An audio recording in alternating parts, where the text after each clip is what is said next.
Okay, so here we go.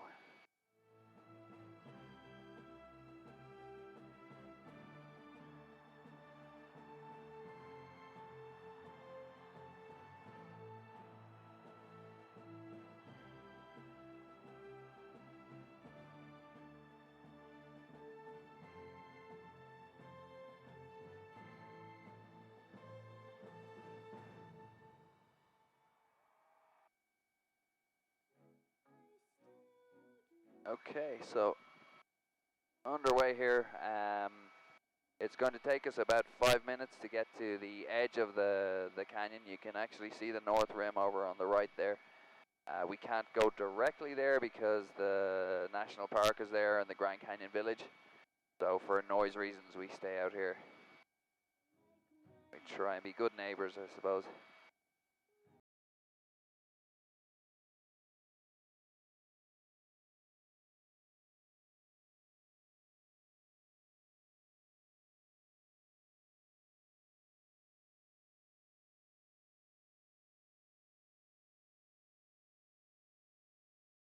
While we're going out here, we're going to be over this forest. This is the Kaibab National Forest. And it's quite big. It covers about 1.5 million acres, which is about 700,000 hectares. And it's actually the world's largest ponderosa pine forest, so most of these trees here are ponderosas.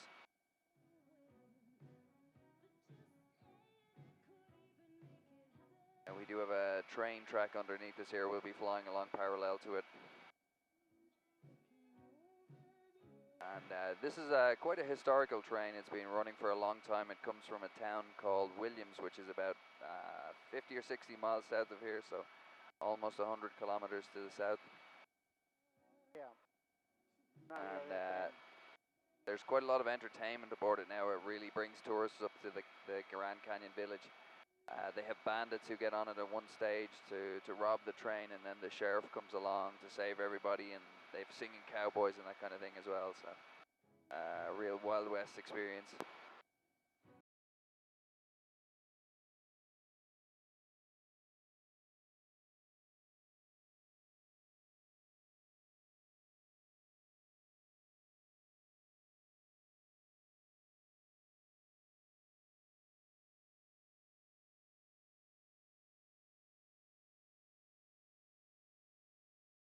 We do have quite a few animals in the forest as well here. Usually if we see any, it's elk that we see.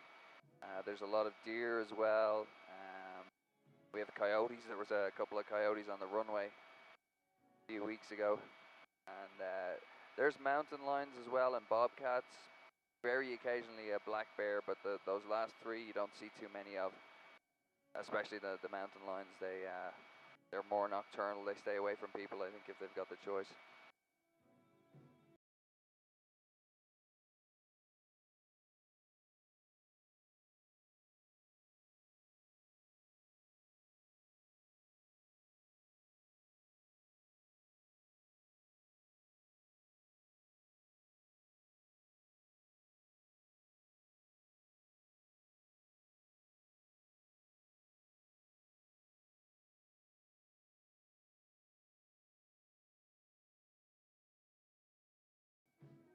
So up to our right here, we have the most westerly point of the national park. This is Hermit's Rest, and that's as far out as the buses come. It's also kind of our boundary as well. You might see another couple of helicopters coming in this way, but we're going to start our turn up to the north here very shortly.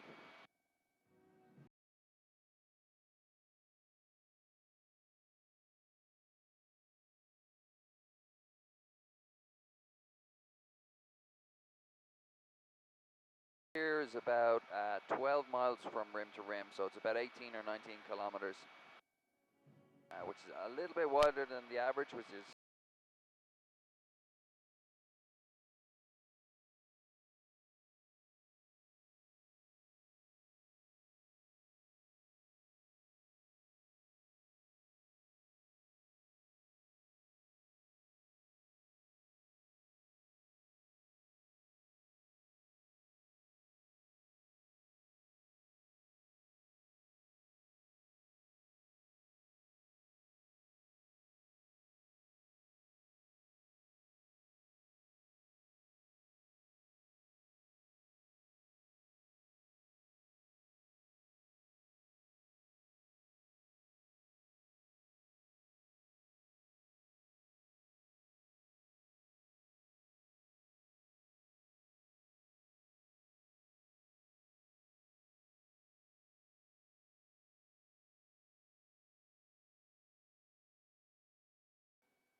Alright, so here we go. We're about to leave the Kaibab National Forest, and the Grand Canyon slowly unveils itself here in front of us.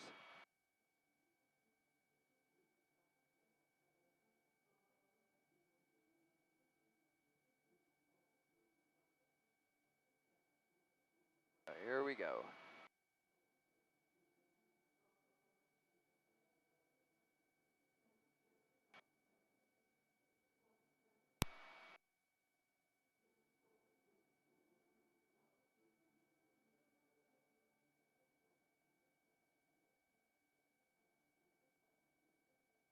So you can start to see a lot more of the canyon now, and as you can see, it is quite big. It's 277 miles in length, which is just under 450 kilometers.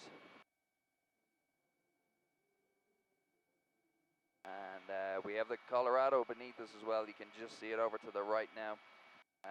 It's down about a mile, at almost 1.5 kilometers below us.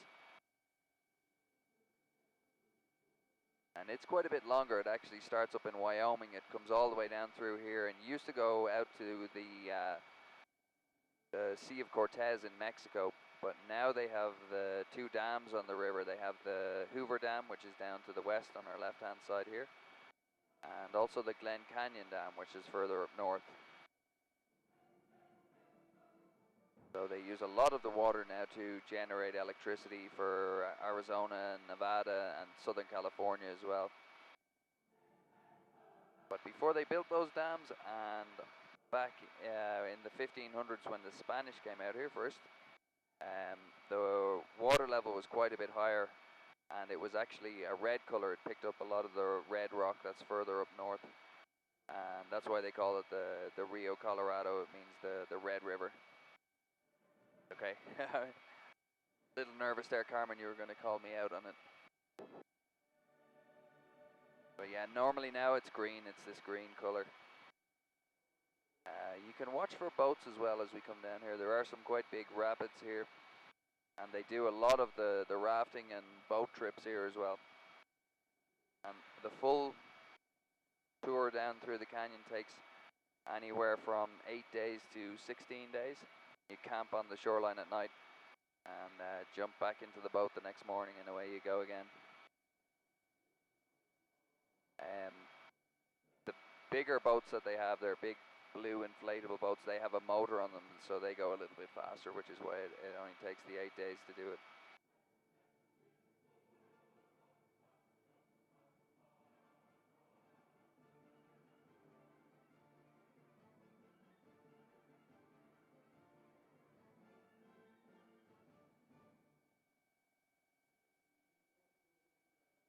Also here we have quite a few nationalities represented around the canyon. Ahead of us to the left there's this big red formation, and there's two lighter colored formations on top of it. The furthest one from us is the Temple of Confucius, and then we have the Temple of Mencius here on the left. So these are named after the Chinese philosopher and his student. I'll show you some more of the other references as we come out the other side.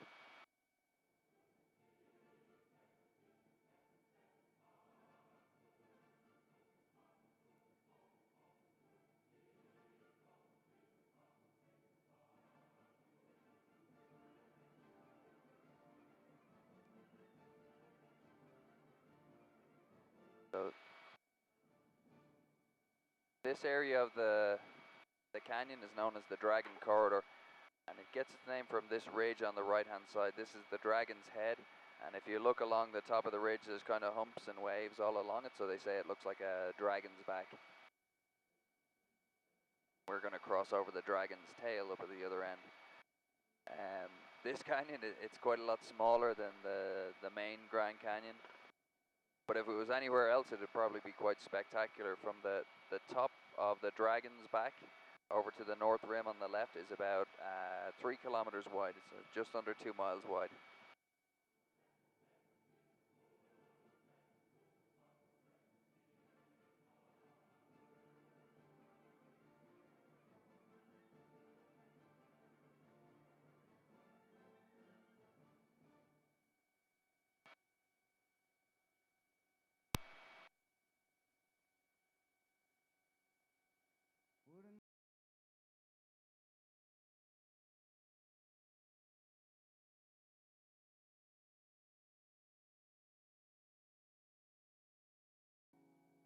can also see it's quite green over here, a lot more plants and vegetation on this side compared to the south rim. And the reason for that is it's quite a bit higher up on the north rim than the south rim.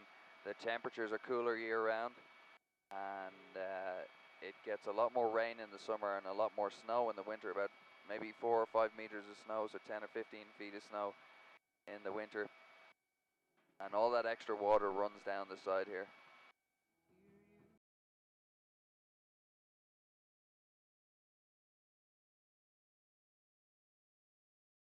It's quite nice over here though. You can see all the trees are starting to change colour. We've got some reds and some yellows. I'll show you a little.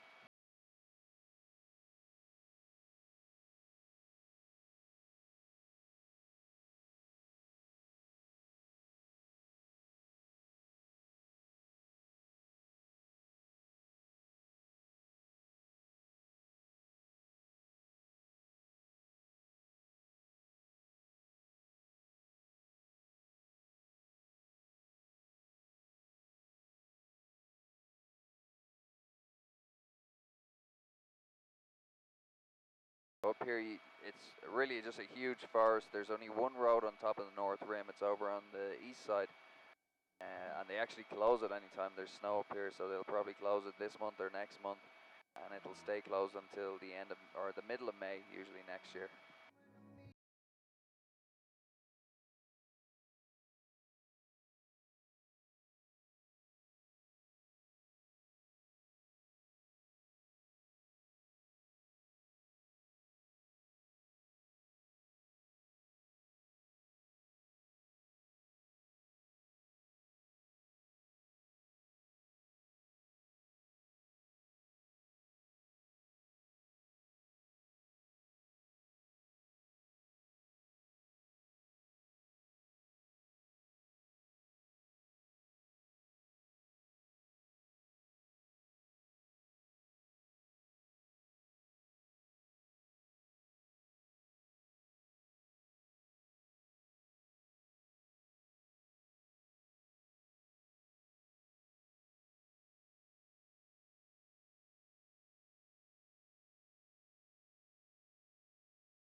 If you come down along this side of the dragon, it's really easy to spot one of the rock layers.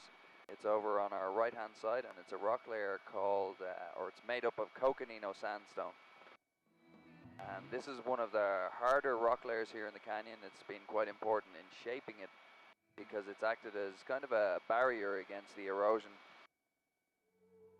Everything underneath us here has and is still slowly being washed down to the Colorado by the rain and the melting snow. But anything underneath the Coconino here on the right has been protected, and you can see it over on the left as well and in front of us. It goes all the way around the canyon.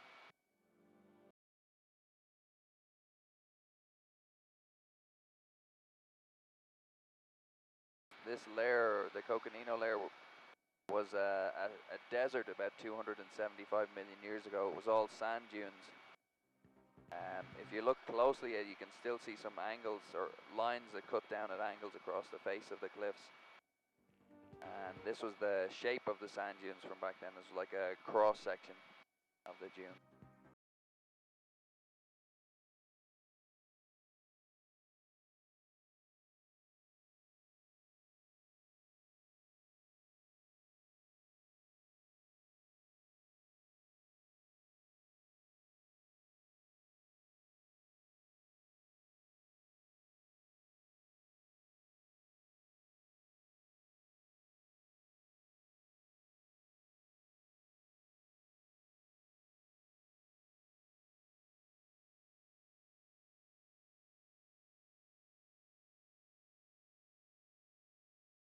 Right down in the bottom of the canyon, ahead of us to the right, the lowest point you can see, there's a ravine that runs back to the Colorado of the darker colored rocks.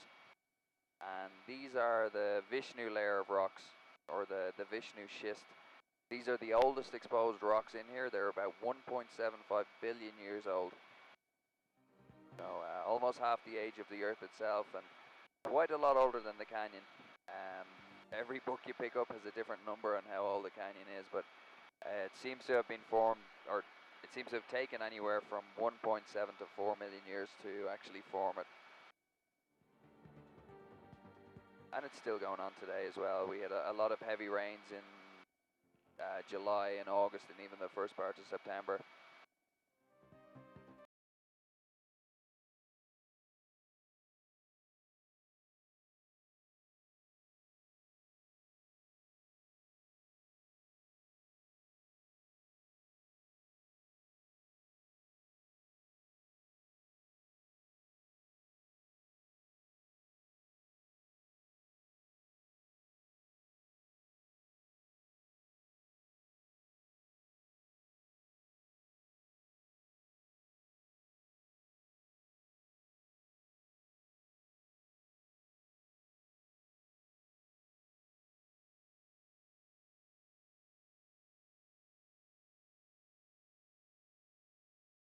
And again, we've got the Colorado, and if we turn this way to the right, we'd fly past the Skywalk eventually. It's quite a long way down there, but then we get to the Hoover Dam, and Las Vegas from here is about 200 miles, so about 320 kilometers.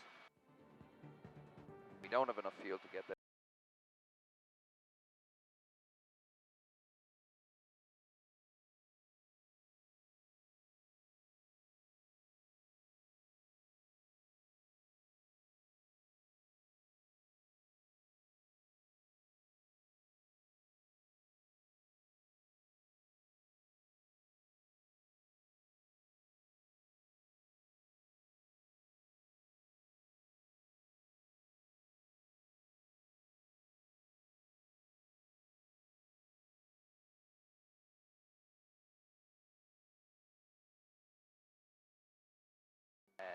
One of the problems with hiking here is that the temperature down in the base of the canyon gets very hot.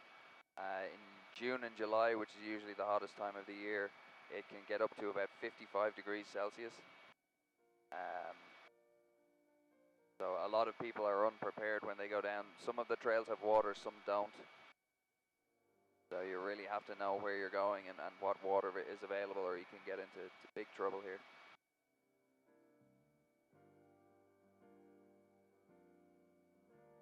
The temperature of the water down there is quite a bit cooler. It comes from Lake Powell, which is nice and warm to swim in at this time of year, but they take it right from the bottom of the lake, and it's only it's 48 Fahrenheit, so about 7 or 8 Celsius when it comes in here.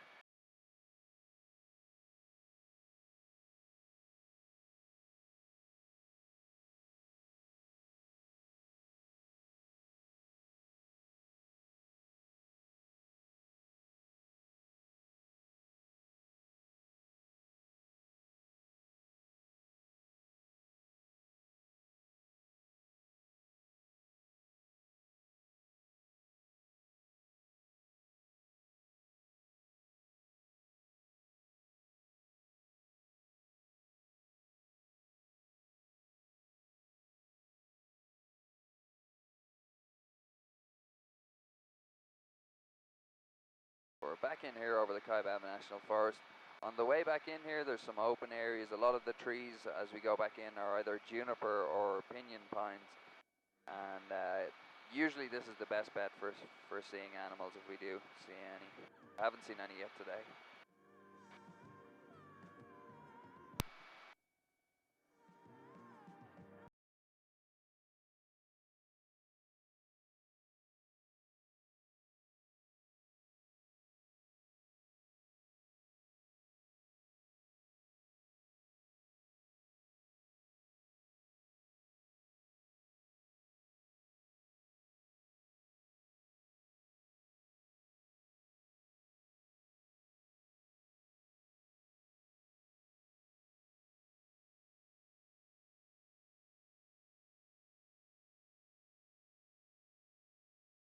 Few animal trails here. Every so often you'll see people hiking. And I think you can camp anywhere in the National Forest as well for about 2 weeks, and then you have to move on somewhere else. And most of it is open to the public.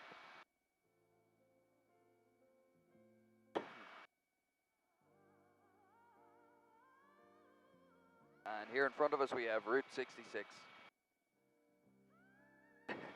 Some people believe it. We don't get too many Harley Davidsons out here. It's just one of the bigger trails that goes through the forest. Very occasionally you'll see someone driving along here.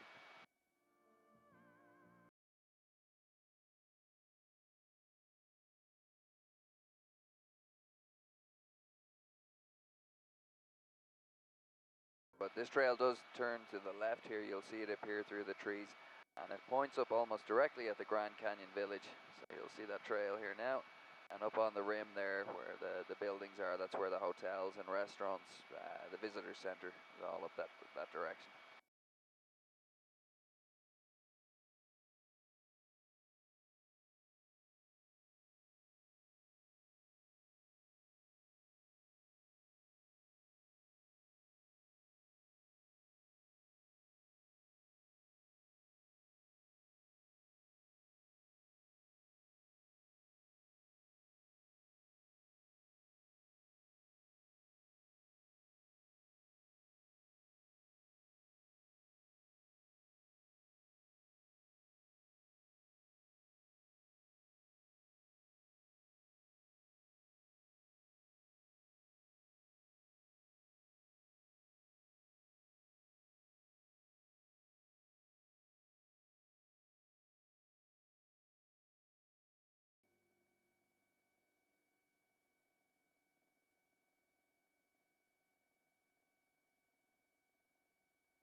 We have some mountains way off in the distance as well. They're called the San Francisco Peaks, and the highest one is Mount Humphreys. It's actually an old volcano, and it's 12,600 feet high, so about 4,200 meters. It is the highest point in Arizona. They ski on that in the winter. They have a few downhill ski runs.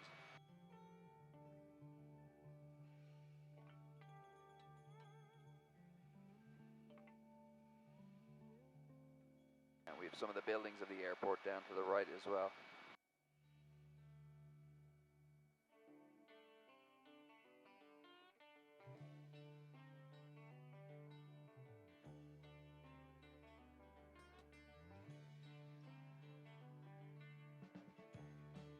Also down to our left, we have the gates of the national park. They're just down here.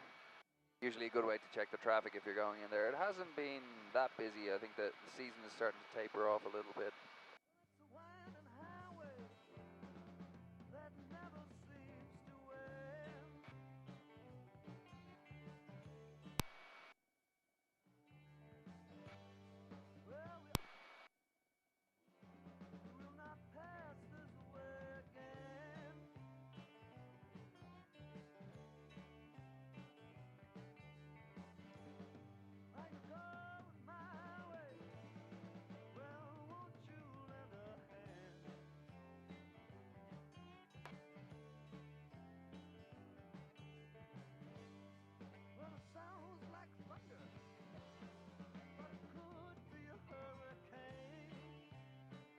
So just before we get to the airport here, there's a small village called Tusayan to the right.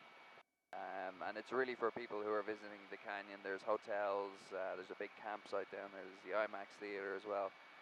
But the most famous thing in there is that it has the third most expensive McDonald's in the United States.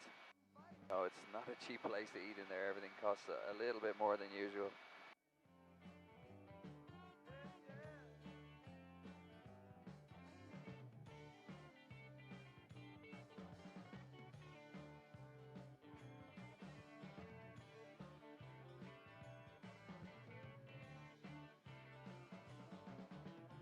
On the ground here in just a moment. Just make sure your seat belts are still on. I'll bring it on in here. You'll see some of the other helicopters that are operating around here as well.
there we go.